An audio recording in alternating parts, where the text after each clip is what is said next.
Right, welcome back to part 2 of boosting the 370Z. In this video we're going to talk about how we're going to set up the intercooler and how the turbo drain and feed will work, as we've come up with 2 different ways that we can do it, and we're going to see which one's the most cost effective and which one's the safest for the car.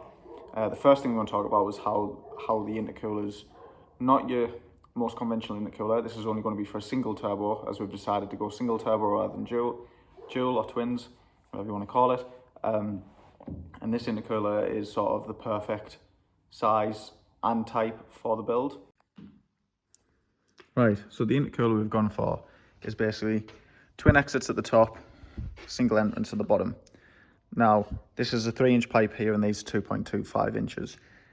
Ideally, we're going to be having a reducer on here, probably from 3-inch to 2.5 or 2.25, which this one will go all the way back to the car.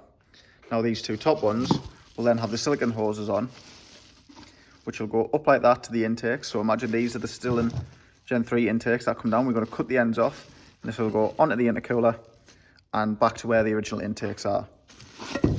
I'll post a video of how the intakes go, and that'll go like that. Now, the intercooler is quite a thick intercooler as well, quite a thick core on it. So I believe these can flow up to about 800 horsepower. I'm not 100% sure because I've never fully tested them, but that's what it's recommended, or its max sort of horsepower recommended. These will be available on our website. They're not going to be the £800-900 that you see other places, because simply, let's be honest, they're not worth that for a bit of aluminium. Or in some people's eyes, they probably are worth that, but in ours, they're not. Made in China. Won't ever lie about that. These are fully made in China, but as you can see, bear in mind this has been sat out the workshop for a few weeks. The quality on them's good. Like, I cannot knock any of it. It's brilliant quality. It's very heavy, to be quite honest, and it comes with places where you can bolt it on. Now, the chances are we're going to be cutting these off and welding them onto here, so it can sit on top of the crash bar. It all depends if this goes behind the crash bar. I'm pretty sure it will do, but we'll have to test that out. Right, so now going back to what I was saying about the engine. Now, currently we already have the Stirling intakes on. Now, the plan is they've already got the manifolders in, and if we O-ring these, or a little bit of sealant around them, probably O-ring, or rubber, some sort of rubber sealant probably would be better actually, because an O-ring to fit, that'll be a pain in the ass to stop any boost leaking out of there. And these come basically through, sort of through there, and come round into the front of the car. Now, at the end of these we've got filters, so if we cut the filters off, this will then give us place, so the intercooler goes into the one side of the intercooler there, one side of the intercooler there, and that means the intercooler will be able to sit behind here happily. Then we have all the space below to feed the pipe out. Next thing that we're going to be talking about is the sump and how the sump setup sort of works. Now, this is my 2-year-old's drawing, as you can see, of the engine. So imagine this is the engine. On the side or on the back, should I say, where the oil filler is, you'll have a sandwich plate. And the sandwich plate, which is essentially, let me have a look, which is one of these, basically. It'll sit there. Have a fitting that comes from there, which will have an oil line that goes all the way back along the car to the top of the turbo. Now, the turbo is going to be mounted at the rear, so that's going to be one hell of a line. The worry we've got is we're not sure how the oil pressure holds up along that. Fingers crossed is going to be spot on. Then the drain, this is where it gets a bit a bit different.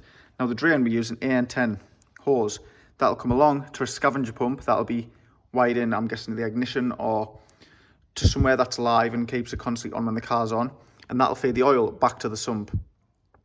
Now, this is a simple way of doing it, but it requires long lines going under the car. And how does it hold up to UK weather? How does it hold up to things hitting it? I'm not sure. Can we tuck it up far enough? Again, we aren't 100% sure. Right, so I just got home and looks like I've received parcel with the Stirling sump spacer for the 370Z. Going to open it up, see what it's like, and hopefully get a video of us fitting it. Right, not hopefully, we definitely will get a video of us fitting it. The reason that we're using the sump spacer is we've decided to go with the oil line from the back of the car using a scavenger pump back to the sump. We didn't want to drill the upper sump, so we've decided to go for a sump spacer with fittings, and should make it, or make life, a lot easier. Again, I have no idea if these even fit the 370Z. From what I gather they do. Let's get it open and have a look.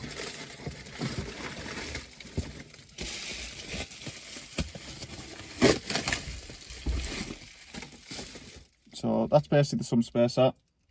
Like I say, it comes with the fittings on the side. Now in here, I thought it was going to be AN10, it might not be, but we'll check. Now the plan is this will sit on the sump, probably that way. I'm saying it's still in some space, but it's not. It's a Z1. I'm lying, it's a Z1, it's because it's got Stirling all over the box. But it's a Z1. I think it's Z1, I don't know. Either way, it's a nice bit of kit. And hopefully is not too bad to fit. It also comes with a part to space out oil pickup as well. Now the turbo we're thinking of using on it is a Pulsar GTX 3076, which is the same as what's on this EP3. Now the reason for this that we think of using that is, one, because it's a full V-band, so we can have the exhaust come back to that. It'll, like I say, it'll be underneath the car, and there should be, the V-band sort of eliminate the exhaust leak, so the need for gaskets, other things that can possibly blow out. And we're using these. The quality on them is just class. Let's see if I can get it to zoom in on it. Like, for what they are and the price of them, what a hell of a turbo. So the plan is to use that on the 370. Well, not this exact one, but the same type. If not, the other turbo we'll be using is a Max Speed and Rods, which is basically the same as this, but instead of it being ball bearing, it's just a general bearing turbo and doesn't have a billet wheel. So in a nutshell, short little video, just shows us how we're getting on. We are going to try and crack on with this build as fast as we can as well. The only thing that'll hold us up is waiting on certain parts. You should, in a few weeks' time, hopefully see this on the road, running, boosting, everything like that. Sort of is what it is. Like, it's going to be one of them. Since the video the other day, I've had 20-30 messages about, will we offer this to the public? Yes, 100%. We are definitely going to be offering this to the public. If we can replicate the kit over and over again, or if we get a jig from this time, we'll also sell the kit. However, we won't be liable if you fit the kit incorrectly. But if it's fitted by us, obviously there's warranty, and we'll do our best to make your car into a bit of a beast. Yeah, fingers crossed. Hopefully stay tuned, because the next video probably going to be the fuel pump. That's on order, so when that comes, I'll try my hardest to explain how that sort of things work. Now, as you know, it's behind the driver's seat, which is a bit of a bastard. It's a bit of a bastard to change. It's a bit of a bastard to sort of fit an aftermarket pump through, or so it seems anyway. But I'm sure you'll be enjoying the struggle, and that's it till next time.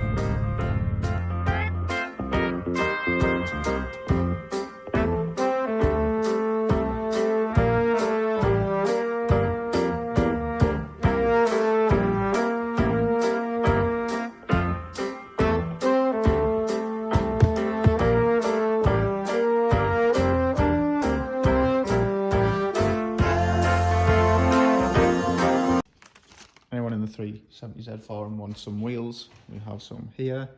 Not the best painted, but they look tidy. The tyres aren't good, as these were my slide about wheels, which if I can find it, you will see that there's fucking massive chunks missing. These have been slid about quite a bit, but they can be bought from me for 300 quid, which, if anyone knows about the 370 wheels, is quite cheap. They all about the same condition each. So yeah, just give us a shout at Tactical Racing if you want a set of wheels.